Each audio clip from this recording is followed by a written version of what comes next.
This week on the podcast, I'm so happy to introduce you to my friend Corissa Weaver. She is a crystal healer and empowerment coach. She helps women use crystals to tune into their intention and use them to transform their patterns of thinking that have held them in place.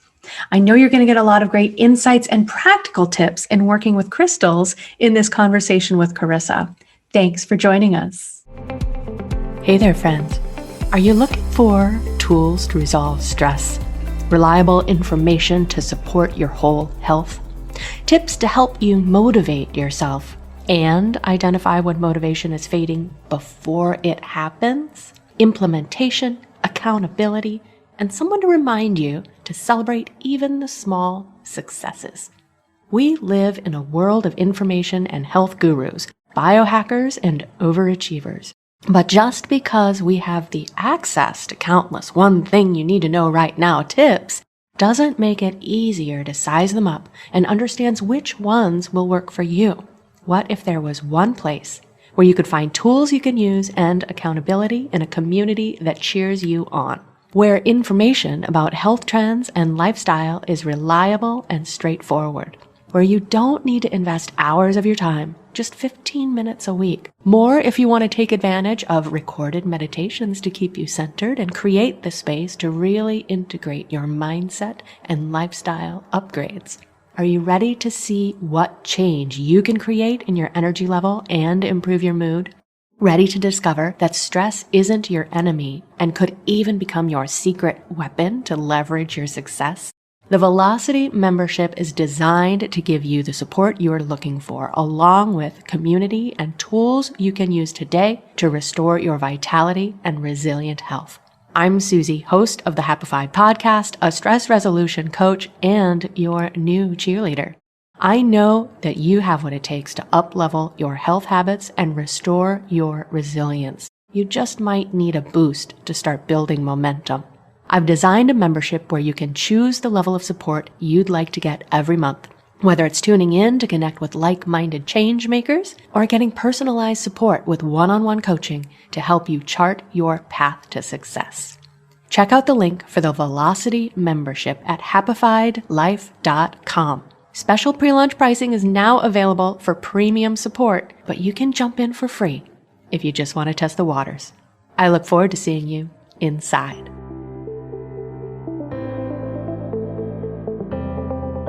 Living in a stressful world doesn't mean you have to give up on happiness. Instead, you can shift your perspective of stress and discover how to live your life in flow. Welcome to Happified. I'm your host, Susi Vine. Join me for inspiration and interviews with folks who are shining their light in the world in the areas of positive mindset, health, and wellness. I'm so happy to have you here. Welcome back. I am so happy this week to introduce you to the marvelous Corissa Weaver. She is a crystal healer and empowerment coach for women. Her love of crystals deepened following years of living with undiagnosed postpartum depression and anxiety.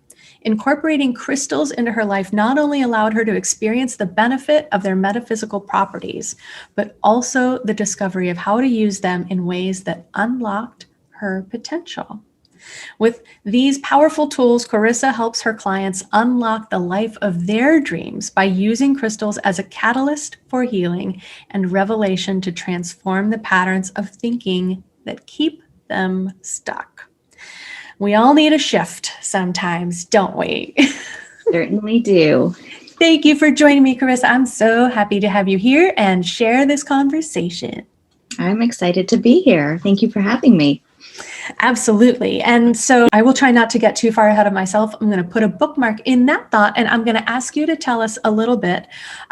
So along the way, I understand, and we were just chatting about how perfect your business name is, Three Charmed Gems, but that's really the evolution of some other work that you've done. So where did you start out in this space?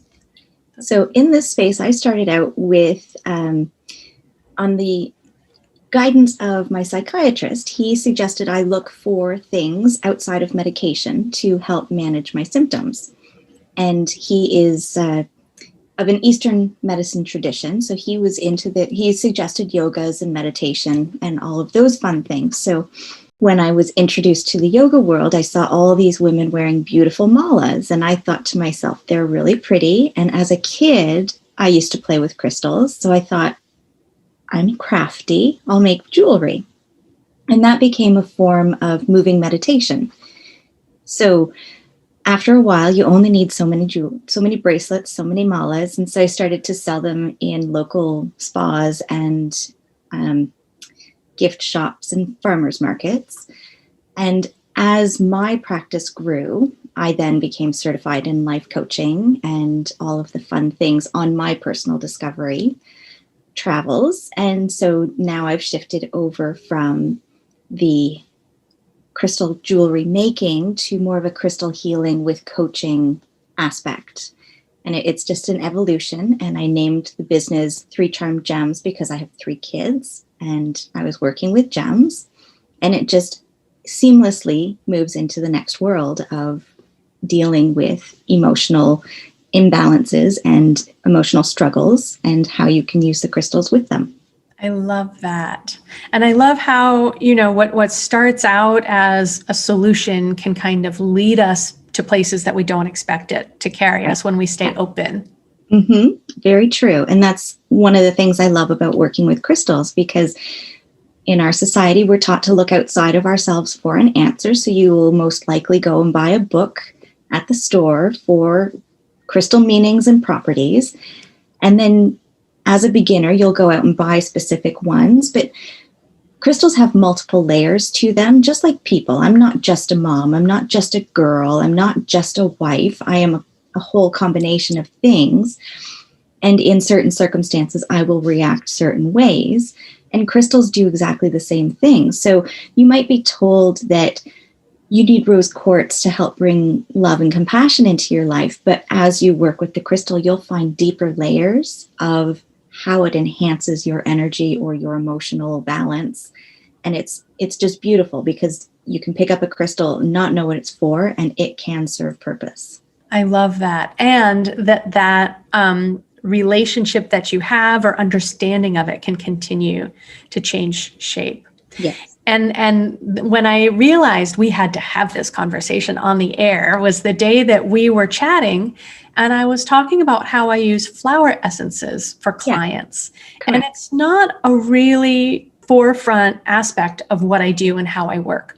Right. I want to keep my practice and my approach very grounded and relatable for people who aren't as comfortable stepping into the more woo-woo side of things.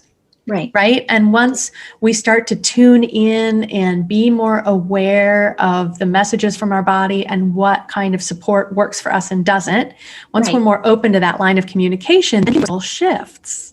We can be aware of more subtle shifts. And so I like to use homeopathy, especially looking at how it's reflected in people's constitutional types, which is very much like Chinese medicine.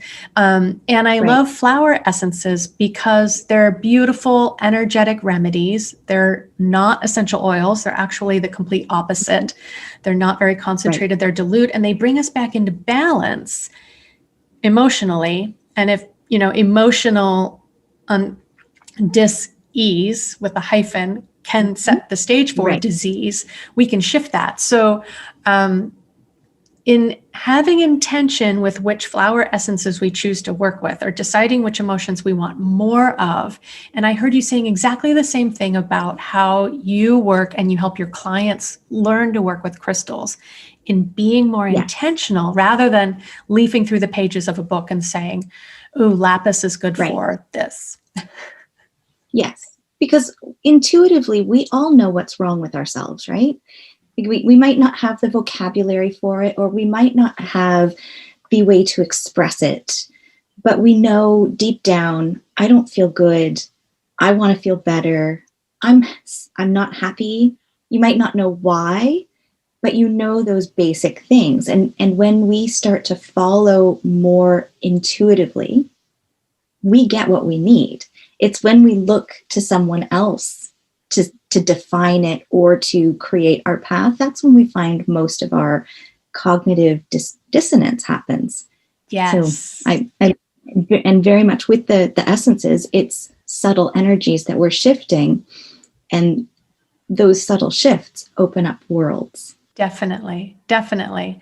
I love that. And I think it's so important to help people find the space to tune into that, because there's so much input and we think things have to align with what society deems important. You know, when we really tune in, we might even recognize that the goals that we've been working for, that we've been giving ourselves a hard time for not reaching or living up to, they don't even resonate with us. It's something perhaps our parents helped to imprint on us, or societal expectations.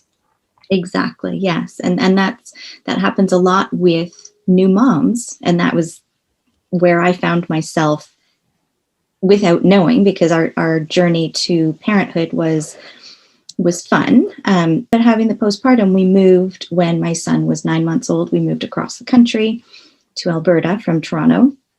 And then when we had our second child while we were living there. And then when she was 1, we moved back to the East Coast, but into another country, down to New Jersey. So always having huge life changes leaves you lost. And then symptoms get lost in there as well, because am I sad because I've left my family? Or am I sad because I have left the town I've known? So many reasons for getting lost. When you trust that you can find your way with something that you follow intuitively, it's a lot easier. I love that. Yeah. And it's kind of like, perhaps, you know, if you have one of those decks, not only a tarot deck, but other kinds of oracle decks, and you draw a card and it just happens to have the message that you needed to read on it that day, right? Yes. That perspective shift, that's like, oh, okay, I've got a handle on this. I'm up to this challenge. I'm not feeling as overwhelmed or unprepared as I was. Right. Yes. And it's so nice to know you're not alone. Yes. And so would you say in your coaching work, I feel like this is something you probably see time and time again, and people tend to think that they're the only ones in this situation. Yeah. Yes. And I felt the same way too. When I was at my worst, I didn't have a vocabulary. I didn't have a knowledge of truly what was wrong. And that was because over the years we kept moving and having more kids. And then we decided I'm not moving anymore because I don't want any more kids. So that's kind of why we stuck where we are. But then the journey of learning how to vocalize that stuff. And, you know, so if somebody comes to me and I say, well, pick a crystal, what are you drawn to? And they will say, well, which one do I need? And I'm like, but it's not about which one you need, it's which one you want. And having it as a reminder for what you're trying to pull in, because you're drawn to colors, you're drawn to flowers, you're drawn to scent for reasons. And then allowing yourself that privilege of going down that path creates a completely different transformation. And then what I love about crystals is that you can have them front and center. So I have them sitting on my desk. I've put them there because a certain intention was in my mind when I put it there. So every time I look at it, it reminds me of what I'm trying to invite, what I'm trying to accomplish. Yes. And I love that too. So you can appreciate not only the vibration or inherent support that the stones might have, but also just as a mental reminder, as a visual reminder to take you back to that place. Right. This is what I want to call in. This is how I want to feel when I'm doing my work. And we can have a little bit more authority in creating our space, or precisely how we move forward. Yeah. I love that. Does that tend to hang people up the first time you ask them to pick the stone that appeals to them? Do they get a little overwhelmed? Majority do, yes. So when I'm at the farmer's market presenting my crystals, I try to not keep a lot of the metaphysical properties front and center, because we're taught to read books to find our knowledge. And so the minute you put something written down, they have to read it and they won't think for themselves. So I try to hide properties, even though I know that's what people want, because once you experience the confirmation that the stone you pick or the crystal you pick, whatever, I'm not a big picky person about like specific calling it crystal versus stone. But when you get that confirmation that the crystal you've picked is the one you need to work with, that confirmation is so life altering, because that's your first step of following your intuition and learning to trust yourself again. And we've conditioned that out of ourselves over the years of going to school, having to regurgitate information, only one right answer for a test. We've been so conditioned to fall inside a box that this is one way that I challenge my clients to pick a path for themselves. I'm laughing at myself because it's so true. Even though I've been working with crystals and I have quite a collection, I always do look for that card or notes that the seller might have available to say, oh, right. Yes, I do need that. Oh, and I need that too. And then I've got, 8 right. in my hands. Yes. And we fall prey to first-year medical student syndrome like anybody else, right? The minute you start reading the properties of a crystal or what it's good for, we're going to think of those things in our lives that match that symptom. And then we get lost again because we're looking outside of where our heart will show us the path for, because we're looking at someone else's words or someone else's suggestions. And I'm not saying that helping somebody identify those things is horrible, but when you're being told versus when you're exploring, and those are two different things. So my coaching is more of that exploring side as opposed to you need to follow these steps. Yes, thank you. And I think that as people get into a space where they recognize something isn't working for them, if that's being satisfied in their career or just being happy in the broader sense, and they start looking for resources, we go to Dr. Google and then we find all of these things. And then, just like you say, that medical school syndrome where, I've got this and it started with this and all right. of these connections. And we go down this rabbit hole and we stop tuning into ourselves and we start digging for resources and answers. Right. And I think that you just brought this awareness back to me. And I can see that this is like how you can really support your clients. I love this approach, is that instead of giving them that cover story or something to fall back on and lean on and not trusting themselves, when you let them ask and look for the answers for your own questions, that's a completely different process, isn't it? A very different process, yes. And it doesn't mean that I leave them unsupported. I will give them, you can try this, you can try that, but it's never a black and white, you must do, which is completely different from what our traditional ways of doing things, right? When we go to the doctor, we want them to say, this is the way we treat you. There's, it's so black and white, there's no middle ground. And that doesn't always work in this kind of an experience where you're working through symptoms of depression and anxiety, which doesn't always have a rational black and white cause. So having that warmth and fuzzy area to find and explore makes it easier to find answers. Yes. A woman that I used to work with, and I quote her in so many different sayings that she used to have, but she would say, dwelling in the realm of possibility, right? When you're not in a race to fill in the blanks or answer to other people, you give yourself that space. It's surprising to see what comes up. Right. We don't give ourselves credit for how much we truly know.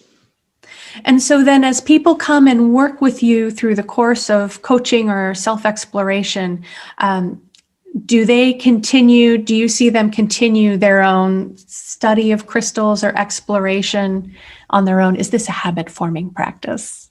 It is a habit-forming practice. Once you start collecting crystals or working with them, it's very rare that you stop, because crystals are made up of minerals and elements, and those minerals and elements are exactly what we're built of in our physical form. So there is unlimited potential for combinations of crystals, and some are more rare than others. And I'm not one to have to worry about gem quality. That isn't what I strive for, but some people do. So some people you'll find just want them because they're pretty colors and they're fun shapes, and others are wanting to delve really deeply into it and really follow the exotic combinations. And once you start, it's a very slippery slope. But it's a fun and a pretty one at that.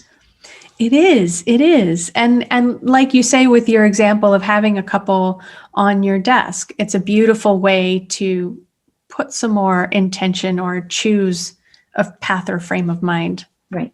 That you want to call yourself back to. Yeah. I love it. Can you give us some ideas or ways in which, if somebody hasn't done a lot of work with crystals or exploring them and is just starting out, how have you incorporated them into perhaps your self-care routine? So one of my favorite ways to bring intention into my life and use crystals is by wearing crystal jewelry. So I'm going to the store, and it doesn't have to be, again, gem quality crystals, but you can easily go to a store and pick up a $30 bracelet that has a gemstone in it. And as long as the gemstone, it brings up an emotion for you and an emotion that you want to carry, then wear it. So maybe you go to Claire's and you pick up a $5 bracelet, but it's the color that resonates for you. Then that's perfect. It's the first step. Another way is to have them on your desk or to pick them up and meditate with them and just have them in the palms of your hand. Or if you want, you can place them on chakra energy centers. But there's no one perfect way to work with your crystals either. And that's another place where people get stuck, is that, well, I have these things and what do I do with them? And my answer, when they say, well, do I meditate or do I make crystal grids or do I make an elixir? And I'm like, yes. Because what you want to do with your crystals is what you want to do. And there's no wrong way. You can't mess it up. So meditation is quick and easy. Pop a crystal 1, 2 in your hand, or place it on your third eye if you want. Place it on your desk so you can see it. And I don't have one in my hand today, but usually when I am doing speaking in spaces where I'm not familiar, I usually have one in my hand that I'm just constantly, and I'll demonstrate, constantly just spinning it in my hand to channel nervous energy. So. And when you refer to elixirs, are you talking about, I believe, but I don't want to assume, we're talking about the same thing. I've heard of, but not used much myself, gemstone essences. Yeah. So there are 2 schools of thought. You can put crystals in the water, which is fine if that's what you're wanting to do. And then there's second school of thought is that you line crystals around the water glass and let it energetically infuse. So there are just a couple caveats that I want to mention for someone who's choosing to put crystals in the water. You want to choose your harder stones, so having a Mohs scale of 5 or more, and then also avoid crystals that have harmful elements. So some of the crystals will have lead, some of them might have, I'm having a brain fart at the moment, but you don't want to put a crystal that has lead properties into your water and then drink it.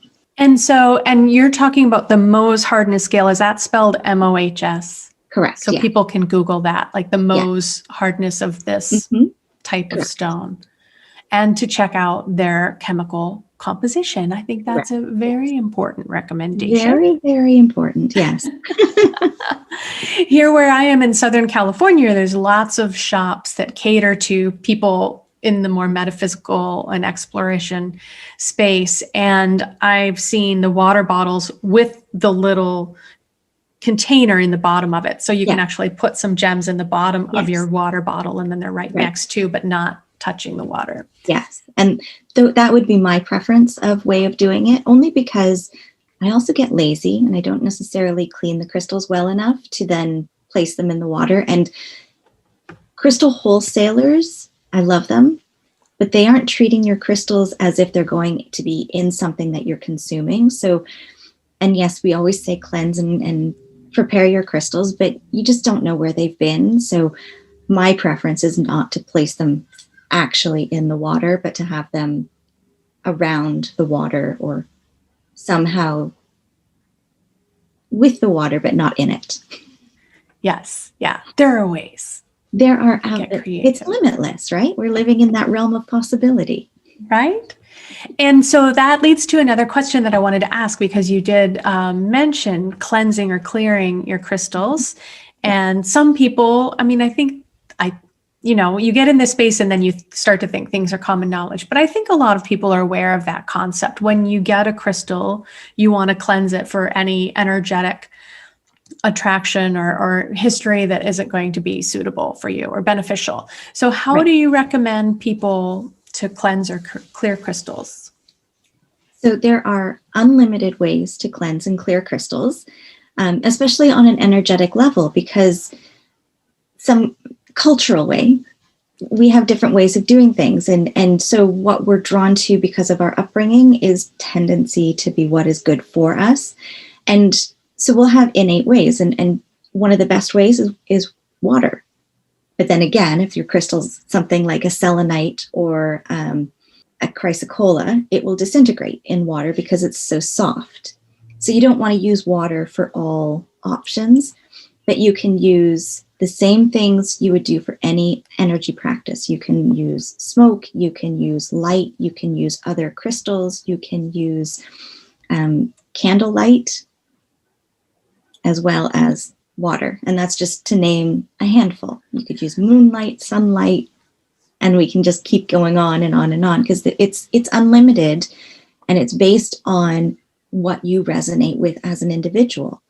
So an individual who's brought up in more of a shamanic tradition, they're going to want to practice a way that goes with their practices, which is usually a smoke cleansing. Whereas someone who is not familiar with shamanic or South American traditions, it's not going to necessarily resonate with them, and they're just going to sit there scratching their head saying, but why does that work?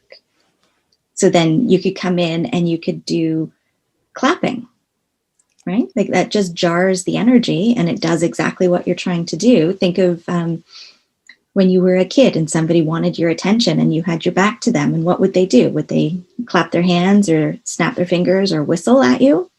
It jarred you out of that pattern you were in to do something different. And that's really the crux of what we're doing with cleansing a crystal. So helpful. Thank you. That's fantastic. Permission to do what suits you. Correct. Yes.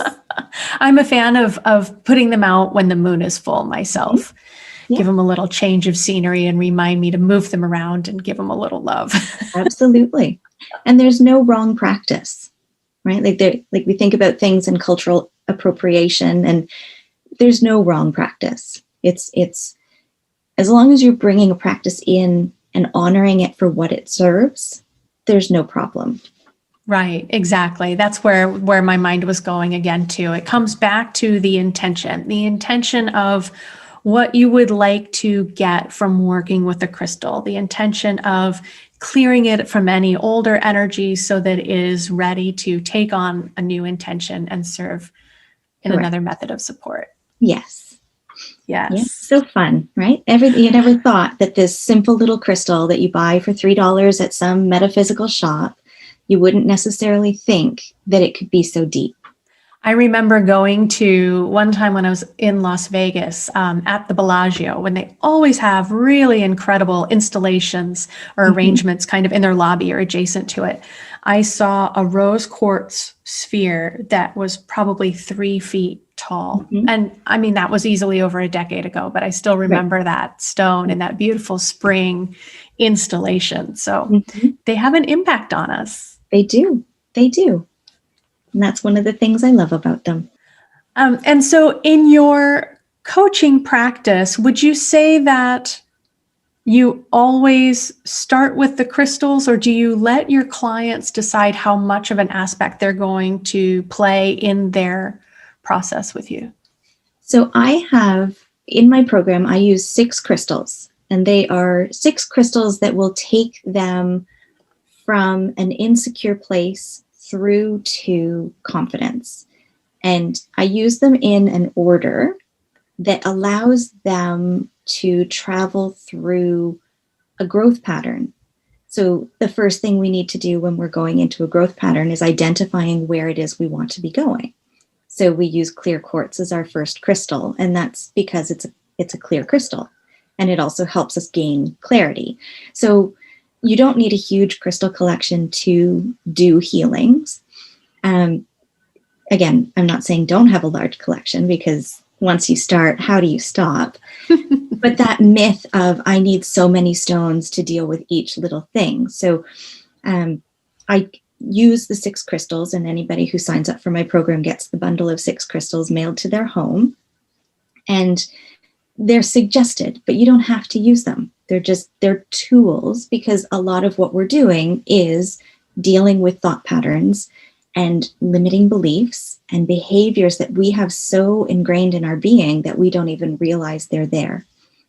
And so if the crystal helps bring in added attention or added awareness, that's what they're there for. Beautiful. And I love that. I agree completely. And that's something that I've gone back to, and in a couple of my little introductory programs or 5-day reset, that's where I start too, is what is your intention? What would you like to change, or what is not working for you?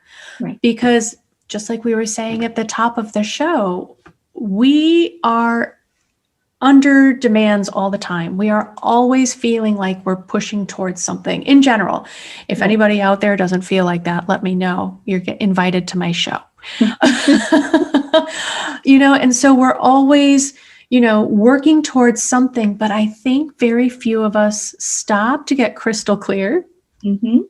The best puns are unintentional, on what is the picture that we're working towards. Correct. Yeah.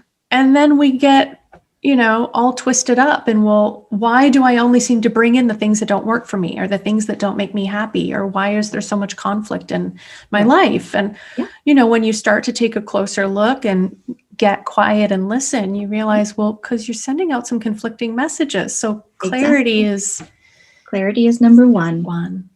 And then we also use selenite to cleanse out the energies that don't serve us. And we use smoky quartz to transmute the negative thought patterns. We use rose quartz to help with the self-love. Amazonite is the one that we use when we're working through the heartfelt communication, to be able to speak what we need to with heart and not conflict. And then we have citrine as the last one, and that's the one that we use when we're in that growth phase of making something real.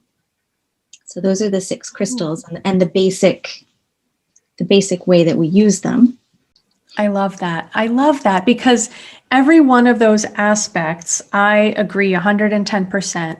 And, are things we don't often give ourselves the permission to explore and look more deeply into. Right.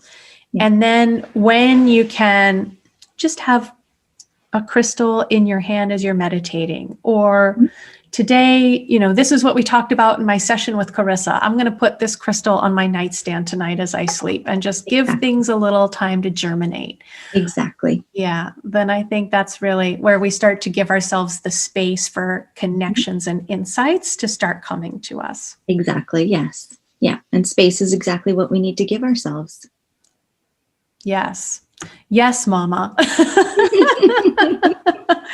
As we were talking earlier about how you have come to this place where now you're very clear on what works for you and what doesn't. And your families learn to provide for themselves when mom is off duty.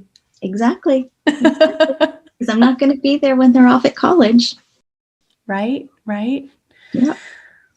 And the same thing, I think, is true for the people that we work with as we're coaching. Our ultimate goal is that then they've got the confidence to draw on, to choose their next tools and keep moving themselves forward, and then through check-ins, we can say, how's that working for you? Reflect back. Exactly. Right. And we're until the day we die, we're on a growth path, and you'll circle back at your next evolution of self to right where we are when we start, which is, where do I go? What am I doing? Because every level and every evolution of who we are, we're learning something, we're growing in some way. And once you know how to use the crystals to bring out your best, you can just keep going up that spiral staircase and doing exactly what I teach you to do in the coaching. Yes. So please share with our audience, how can they learn more about the work that you do? How can they learn how to work with you? All right. So I do a lot of stuff for my audience in my free Facebook group called it's the Charmed Community. So you can find that on Facebook. And if anybody is interested in perhaps bringing crystal empowerment into their life, they can feel free to book a charm chat with me, and we can find out what clarity they need and how I can help get them there. Beautiful. I love it. We will have a link to your Facebook group in the show notes so people connect with you there on Facebook. Perfect. And I know through some other conversations that you and I have had, there's some really great conversation going on inside the group. So Yeah. if you're like, what is this all about? I haven't played with crystals before. You can start to kind of test the waters and explore a little bit in the space that Corissa's created. Yes. Yeah. It's a growing group of ladies all wanting to use crystals and their tarot for personal development. So it's a fun place to be. Yes. And the more we give ourselves the space to grow, then the more we are thriving. Know that we're not alone, right? Like there's a lot of the spiritual or a lot of the woo-woo that we don't feel that we can share with the rest of the world. But when you feel alone, you really don't know what to do, and you don't know how to vocalize what you need. So when you enter into a space and all the women are there for the same reason, it's empowering in and of itself. So true. So true. Yep. That's why you and I resonate on so many different levels, because we both recognize that community is something that so many people are missing. And just because we might not have people in our immediate sphere within our friends and family who are having the same curiosities and explorations doesn't mean that we're isolated in this path. Exactly. So, right. Yeah. Yeah. And that's what I learned from moving so much with little kids, that when you don't have your regular group of friends and you're meeting all new people every 2 years, you really don't feel like you have a sense of community. And that is a big way to feel lost in this world that is so big, but so small. Exactly. It can feel really big and like you're floating around all alone, but these little connections, right, get us back into that small world situation where we start recognizing that, right? Yeah, that we are also connected. Precisely. That's right.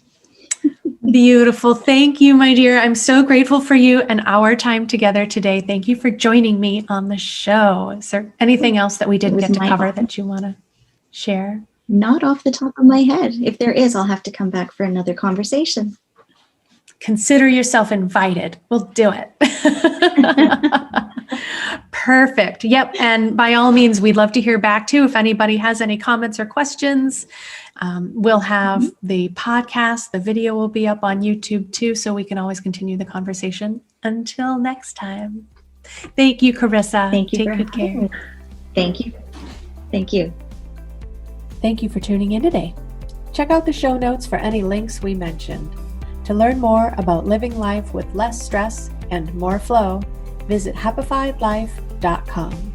And if you found value in today's episode, make sure you subscribe to catch the next one and leave a review to help fellow pod surfers find Happified. Until next time, keep on shining.